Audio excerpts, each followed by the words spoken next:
Hello, Tamers. This is the May 2026 Dev Dive. This month, we focused on significant redesigns and refactoring of features including the flag system, player HUD, and dialogue, as well as updating the engine to Godot version 4.6. Summer is upon us, so development will be ramping up for the next couple months. Classes are done, some of us have graduated, and we've got a hell of a lot more free time. First on the agenda is the flag system. Previously, each travel flag was connected through ID numbers. While it worked fine for the demo, it became clear that it would be incredibly time-consuming, but more importantly, confusing once scaled up to the rest of the game. This has been redesigned so that now each flag is connected through reference rather than ID numbers. This was accomplished through a linkage tool that works directly in Engine. By just selecting the flags you want to link and hitting a key, they share their references and create a connection. This has the added benefit of putting a line segment between the connected flags, letting us keep track of each connection at a glance, rather than having to individually select each flag and cross-reference their IDs.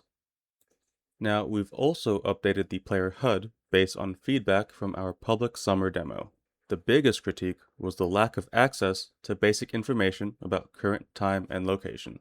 This new version of the HUD will include your location name, day counter, and a quick access menu to quests.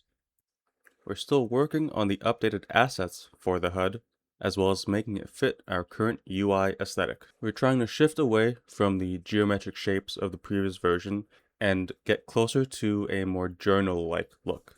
Another aspect that is getting more love is the writing and narrative.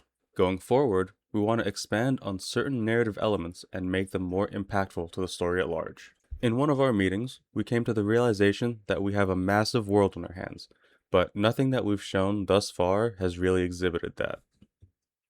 There's a lot of unused world building that doesn't quite pay off in the gameplay, so we've been working on new ways to include that into the mechanics. Unfortunately, none of that can be revealed at this time, but be on the lookout for story reveals in future updates. Speaking of which, by the end of this summer, we'd like to have another demo available with more of the complex mechanics in place. If you've seen our roadmap, Road to Wellridge, on our other platforms, mainly Instagram, you may have seen that the battle overhaul has been a focus for the past few months. The version of combat that you know now is a really simplified version of itself, but now we figured out just how deep we wanted to make it. We've planned out the implementation of staples of Monster Collector combat, elements and statuses.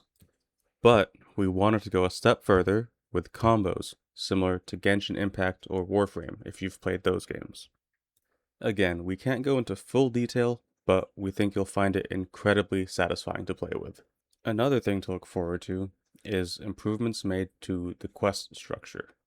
So far, there are only 4 different quest types: trainer battles, monster captures, monster hunts, and location scouting.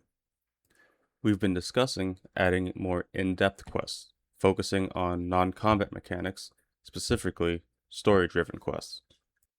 Dialogue is going to be an important part of that, so I'd recommend checking out the previous March mini update to see what we've done with it. And with that, I'd like to wrap up the Untamed Wilds May Dev Dive. Stay up to date on all of our social media platforms and join our Patreon down in the description.